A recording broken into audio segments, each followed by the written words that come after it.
Legend says there was once a farmhand named Jacinto, who was always said to keep one particular cow tied to him while herding the rest of his cattle. One day, the cow bolted in fear, dragging Jacinto along with it down into the depths of the unseen well. To this day, residents of Puerto Rico claim that if you stand at the mouth of the well and listen closely, you can hear Jacinto's cries for his beloved companion, and for those who are so bold they may dare to incite his ghostly rage with just a simple phrase: Jacinto, dame la vaca. Hola, my name is Antonio, and this is the first video in my new series, Legend Says. In this series, I will delve into urban legends from my homeland Puerto Rico, Latin America, and the US. Today's story takes us to the town of Isabela, Puerto Rico, and one infamously deadly pit by the sea. To stand over the top of El Pozo de Jacinto, aka Jacinto's Pit Cave, is to stare down into a weather-worn abyss of crashing waves and jagged rocks.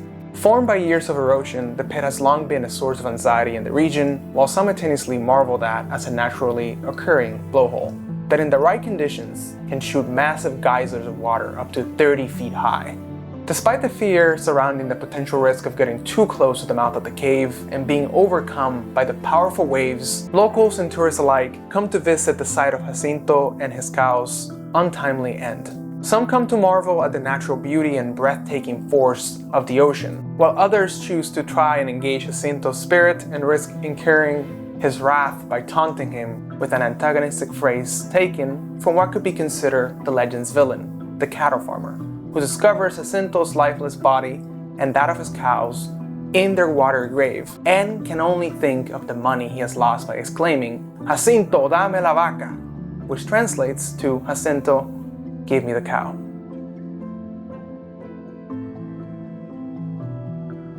As with any legend, especially those passed down through the tradition of oral storytelling, there are multiple iterations, sometimes with contrasting details. And Jacinto's story is no different. In one version, Jacinto is a young boy who always kept the family cow close to him. In another version, Jacinto is a jíbaro, a farmer himself. Yet, in the most commonly told version of the tale, Jacinto is a young farmhand charged with looking after the farmer's cattle, and grows a special bond with one of the cows he tends to that happens to frequently wander away. The common thread in each adaptation of the story is the emotional and literal attachment Jacinto has to this cow, going so far as to secure the cow to his wrist with a rope. Unfortunately, in every retelling of the tale, his dedication ultimately and unfairly leads to his end. What follows is, according to my research, the most well-known account of El Pozo de Jacinto, translated from Spanish to English. In the town of Isabela, there was a cattle farmer who entrusted a young boy, Jacinto, with caring for his cows. Jacinto enjoyed the peaceful company of the livestock. Every afternoon he made sure the cows returned to their owner's enclosure, as it was common for one of the slow cows to stray from the farm and wander onto nearby paths.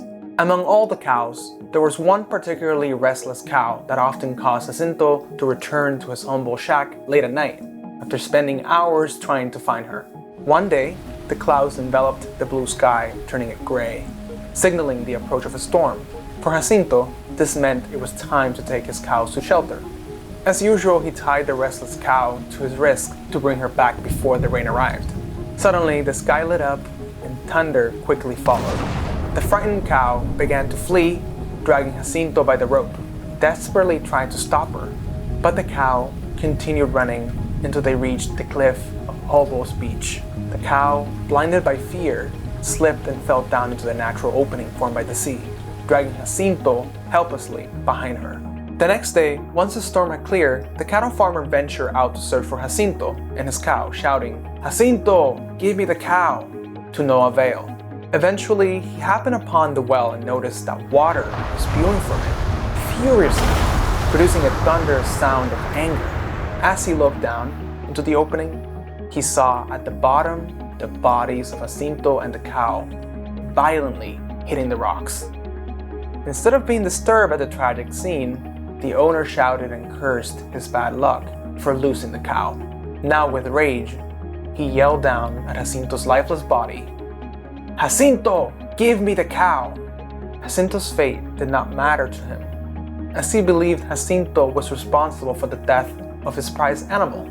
Since then, it is said that anyone who approaches the well and shouts, "Jacinto, dame la vaca," 3 times, will disturb the boy's spirit and be met with his anger in the form of blasting ocean waves.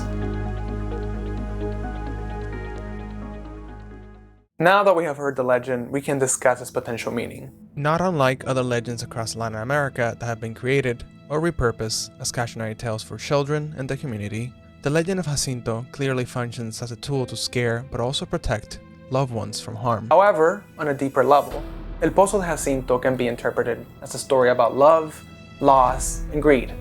Jacinto loved the cow and held her close to him despite not even being its owner, and his metaphorical, as well as literal physical attachment to her, while heartwarming, was also the cause of his death.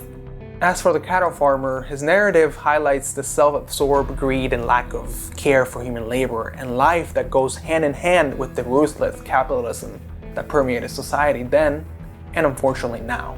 The farmer's total lack of empathy for the boy, who not only worked for him but cared for his cow, as if they were his own, is shocking and so memorable to those who have heard the tale throughout history, that it is the basis of the ongoing dare mentioned earlier.